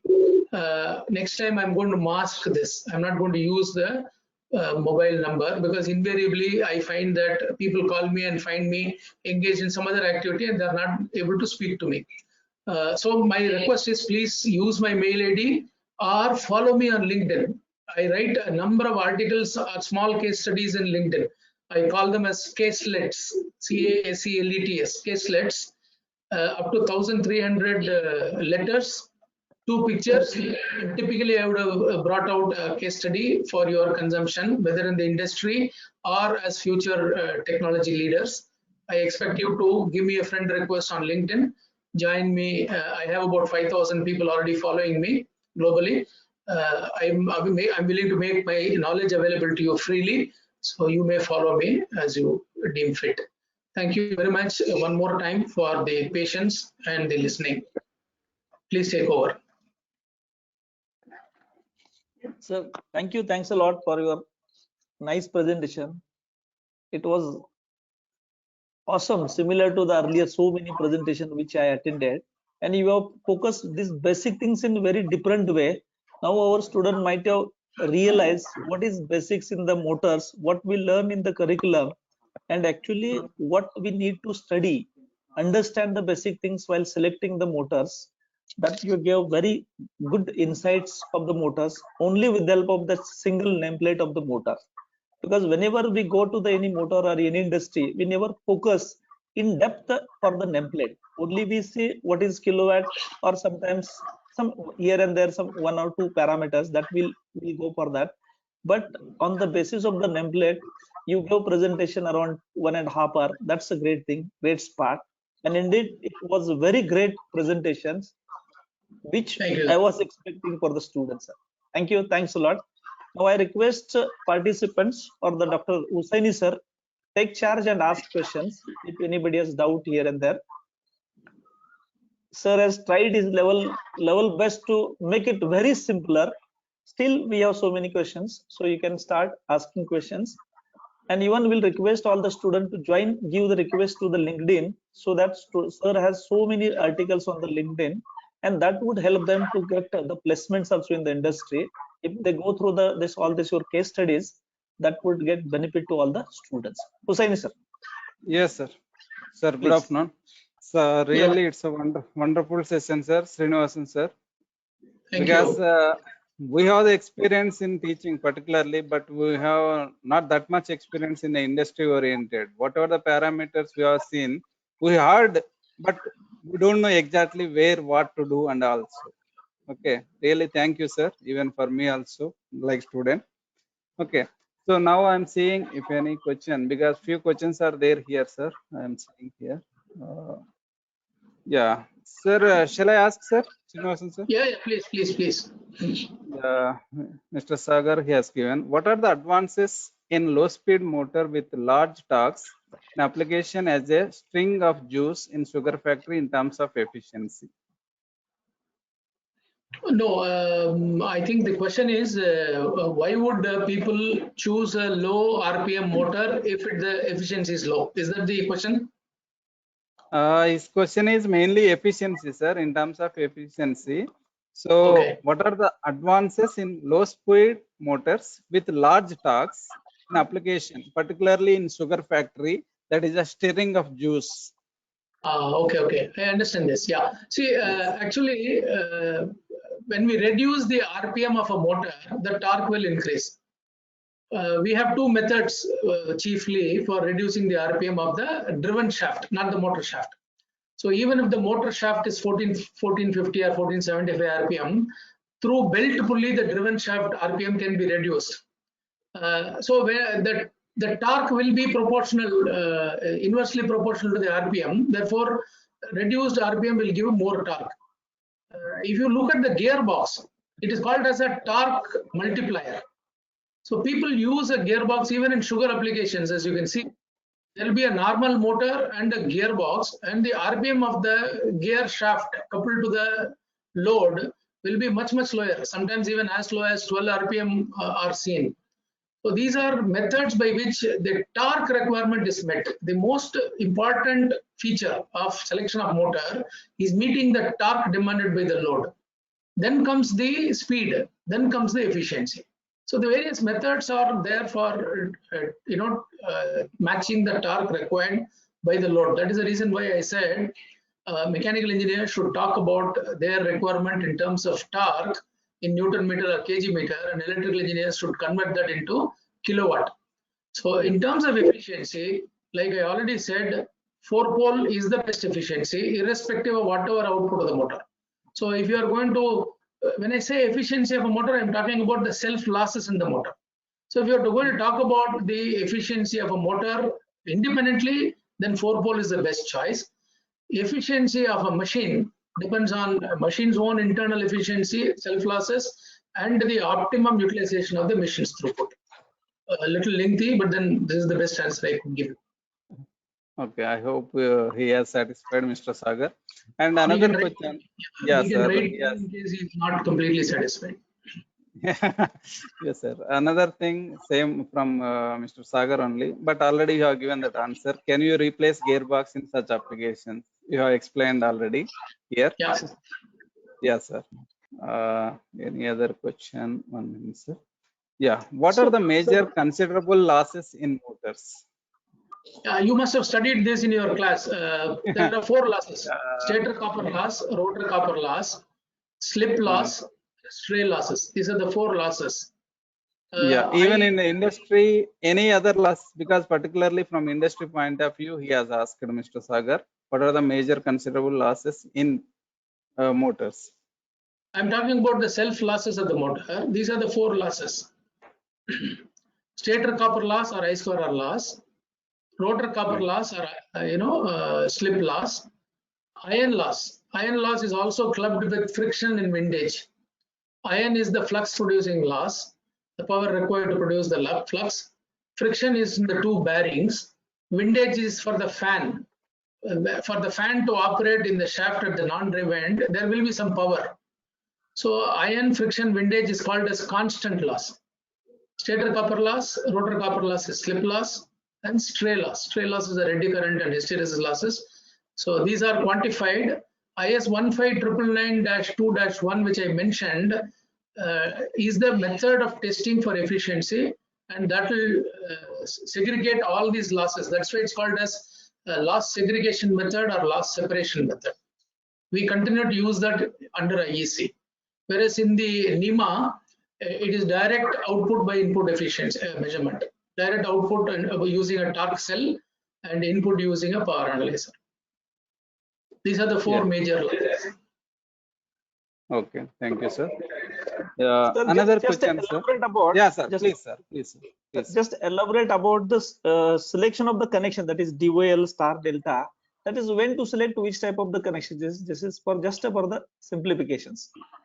Okay, direct online is called as unrestricted starting or full voltage starting. Okay.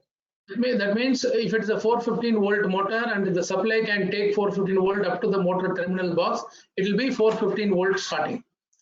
Okay. The starting current will be 6 to 8 times. Nowadays, as the efficiency increases to IE3 or IE4, for IE4, 8.9 times is the starting current. For IE3, 7.7 times is the starting current of the full load current. Okay. Now, this is applicable for certain critical applications where I would recommend for a boiler feed water pump a direct online starting. So full voltage direct online starting is the quickest starting. Correct. The 0 to rated RPM will be reached in less than sometimes even 1 seconds in the case of a pump. And in the case of a fan, maybe 1 to 3 seconds of time. Where you require the full speed to be reached in shortest duration, you should choose the full voltage starting or DOL starting. DOL.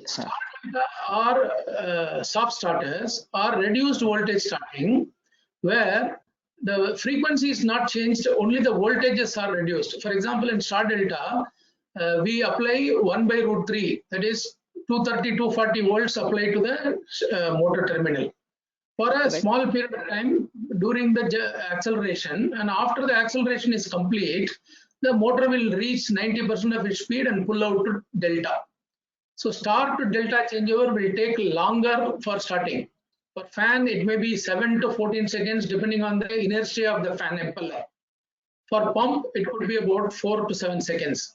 So where you can afford to wait for starting to take a little longer in an application and also reduce the starting current, you should choose reduced voltage starting. VFD gives you an opportunity to reduce both voltage and frequency. And in that sense, the most useful method of starting is VFD because it will take shorter duration, not shorter than DOL, but shorter duration for starting, shorter, shorter starting current. Sometimes you can restrict it to just nameplate current, and that will leave a very limited demand on the transformer. But then there are other problems with the VFD in terms of power quality and harmonics. I hope that gives you as simple as possible. Very nicely narrated. It's very. Thank you. Please. Yes, sir. Thank you. Yes, sir. Another question, sir. Already you have covered a little bit on that. Are VFD motors economical compared to the traditional motors? No, VFD motors are not economical in two senses. One, they are expensive. Two, they also have additional joule losses because of the VFD, PWM. So in that sense, they are not economical. But then the overall drivetrain, if it can give you 30% saving, कुछ होने के लिए कुछ पाने के लिए कुछ खोना पड़ता है is a aim ना. People use it. So you may lose 2 to 3% to gain 30%.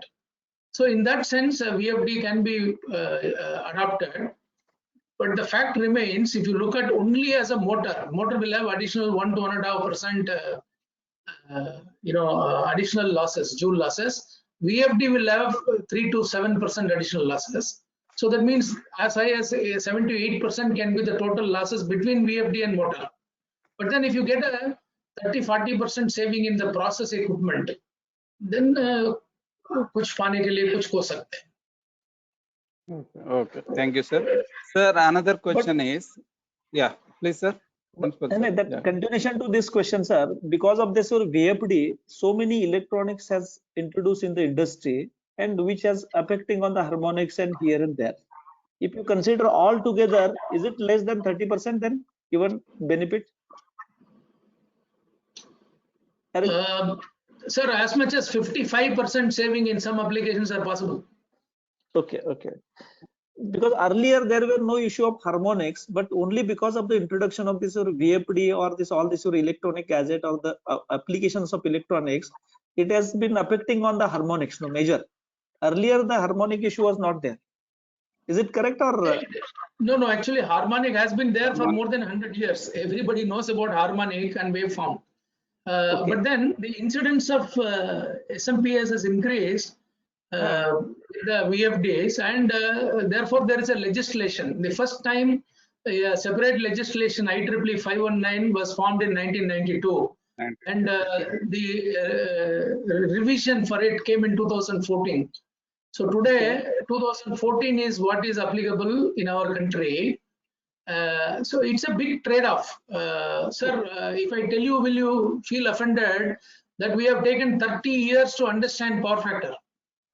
Correct. Okay. It will take probably another 10 years for us to completely understand harmonic and harmonic factor. Correct.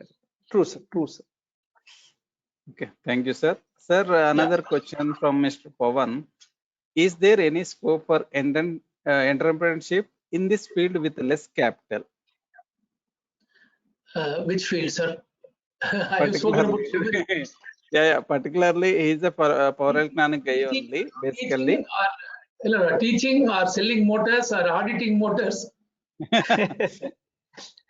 What field? Pawan, what field? Pawan is asking for control. Particularly he is a basically power electronic guy. Yeah, Pawan, you can unmute if you have. Is he a faculty or a student? I think he is a faculty. Hello. The faculty. Yeah, Pawan. Sir, am I please. audible, sir? Yes, carry on. Sir, thank you for the wonderful session. It was very knowledgeable. Sir, I'm working on power electronics. So we are coming across various controllers which are coming, which are controlling the industry, which are used for controlling in the industries and all.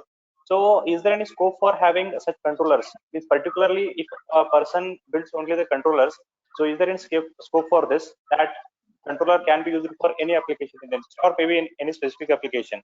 But the requirement is the cost, the initial cost should be less. So it's a very vast subject. If you remember one of the slides, I spoke about artificial intelligence, machine learning, control automation. See, these are the futures. See, so although they will take away a lot of jobs, we need not worry because a lot of automation opportunities are waiting to happen in our country. So our population is growing, our demands on the population is growing, our fields are growing, our comfort levels are growing. Today we have got remote for opening, closing screens. We have remotes for the ceiling fans. We have remotes for the AC already, and so on and so forth. So I'm talking to a particular person who says, before I go home, I love the geyser on, I love the refrigeration on, I love the air conditioner on, so on. So these are opportunities definitely in the beckoning. Definitely people like you will be able to make certain things happen in this country, which would make some of us become lazy, some of us become redundant, and some of us become rich also. So please carry on. There is enough potential available. If you would like to write to me, I'll be happy to take some specific cases, and then so much as possible to my abilities and knowledge, I will guide you. Thank you. Thank you very much, sir. Thank you, Pawanji. Yeah, thank you, sir. I think almost now it is 12:56. What Sir, about students? I have not seen students asking any questions. Yes, sir, that is only. Almost always students don't ask questions. Students have questions, but they don't ask. Two reasons. One, they think it will be inappropriate to ask a few questions. Number two, they need time to digest. Even in classes which are conducted by you faculties, you will notice that the students don't raise their hands and ask questions. Yes, but they sir. will come and meet you separately and ask you for doubts. So Yes, that is the yes, reason why I expected that there could be some doubts which people can address me on WhatsApp or on LinkedIn or even on my mailbox. So I am open to give you as much information as possible with case examples. I want you to realize one thing. I have not gone to engineering colleges like you have, but I've come to share my knowledge with you. So therefore, Sure, I have a compelling reason to give you, evidence. When I talk about some subject, I have to give you evidence. That is where I started learning about the standards. I started learning about some of the published white papers and so on. For me, the compulsion to give evidence is more than for a qualified engineer. So in one sense, it's a limitation. In another sense, it's an opportunity for me to read, study, understand, develop, ask, clarify, and then share. So if I'm saying I have shared more than 100 caselets, you must imagine that I'm also ready to be taunted, tormented, and tutored by some of my followers. I don't mind doing it. So in that sense, I'm welcoming any contacts with me in any of the channels if you have doubts. And I'm sure you will benefit, I will benefit. Thank you. yeah, sir. Thank you very much, sir. Really, it's fortunate for us. Yeah. Now I'm requesting Mr. C.S. Patel, Chandrasekhar Patel. Before vote of thanks, just I will do one thing. Just so what sir say is that we can have some sessions on the motors. Yes, sir. Jay sir will sit together at a department, will discuss with mechanical and electrical, and we'll go for 1 or 2 days sessions like this, 3 or 6 hours or 12 hours like this. And accordingly, we'll prepare plan for the motors actually, starting that already you are initiated with the basics. And we'll go with the other details of the motor so that whenever student face the interviews, that will help them for the placement or they can become an entrepreneur. Accordingly, we'll plan if possible online. And if suppose time that because of if the situation changes, we'll invite you offline also, so that within 2-3 days, if possible, with your busy schedule, we'll plan either online or the offline.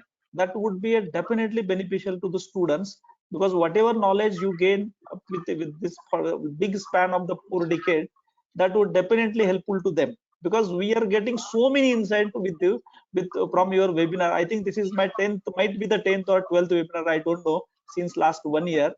You have given so many nice inputs, so many, I'm getting that benefit out of it, and I hope you will cooperate, will support to our institute, as well as my personal doubts. Whenever I ask, I call you, immediately you respond for all this, all our queries. So accordingly, we'll plan all these things, and even what we'll do, we'll show this video because recording to our students, and we'll ask them to prepare some questions, and that will send through the WhatsApp or through the LinkedIn. They will ask, or if possible, one more session we'll have on the question answers. Yeah. Sure. Thank sure. you. Thanks a lot, sir. Thank you, sir. Thank you. Thank you. My pleasure, sir. We Thank you, made sir. it happen finally. After long follow-up. Sir, Yeah. Hussain, sir. Yeah, sir. Thank you, sir. Thank you very much. Yeah, Mr. Sir, C.S. as Patel. Yeah, please. yes, sir, yes. You can proceed. As a token of love and respect, myself, Chandrasekhar Patil, as an organizer, take this opportunity to offer vote of thanks to our today's dignitary, Mr. J. Srinivasan, sir, from ACE Enablers LLP, Chennai, who has enlightened us with today's webinar on basics of induction motors and applications. We could get better insight into given 5 to 6 Indian standards and world common efficiency standards, ingress protection IP 55 particularly, significance of Bureau of Energy Efficiency, and also regarding required specifications in selection of motors, that is induction motors. It is honor and pride to thank Honorable Shri Anil Bagne sir, respected Principal Dr. S.A. Khote sir, for their constant encouragement and support. And last but not least, I thank all the organizers, faculty members, and also participants who attended this webinar. Thank you one and all. Thank you. I would like to have one word. Please. Yeah, please. You have in the chat box put the feedback forms from the students and faculty. Yes, Okay, sir. okay. I would like to get a feedback. Yeah, sure, sir. Sure. Summary also. I don't have to see the individual feedbacks. I want the summary also. Yes, sir. Sure, sure. Sure, I'll share the inputs. Yeah, we will Remember, share. this is recording as and when it is ready for after editing and things like that. Kindly share with me. Yeah, yes, sure, sir, sure. Thank you very much. Have a nice Even day. I thanks that sir. Even I thanks that another person who joins from the UAE. I think Yeah, yes. I don't remember Sagar. his name. One person. Huh? Yes, sir. Yes, sir. Sagar, Sagar. Sagar, you are there? Hello. Who has joined? Sunil Kanal. Are you Sunil there? Kanal. Okay. Okay. Majanta, Sunil Majanta. Kanal. Yeah, from UA. Sunil Sunil. Kanal. I am patiently listening to Mr. Srinivasan and his slides, and it has been a wonderful presentation, Mr. Srinivasan. Glad to connect with you once again. Thank you very much for sending this information through LinkedIn, through which I joined. And thank you very much to all of you for organizing this and giving us an opportunity, and basically for me to refresh my basics. It was so wonderful to go through the sites. Thank you very much once again. Sunil is a leader in the industry and he's attending a basic program for students. No, but it is there is no age bar for any knowledge, sir. I know. I'm still a student. We call it as lifelong learning. We teach students about under the outcome-based education. This is one component. It is a lifelong learning. Always we Correct. should be a student, and you have proved it, sir. Thank you very much. Correct, sir. Thank So you, nice, sir. sir. Thank you. Thank you. Thank you, sir. Thank you. Thank you very Bye-bye, much. sir. Bye-bye. Thank you. Thank you, sir. Thank you, JS sir. Thank you. Thank you. Once My again, pleasure, sir. superb session it was. Thank you, sir. Thank you, My sir. pleasure. Thank you, sir. Yeah, please, sir. Sir, now you can conclude, sir.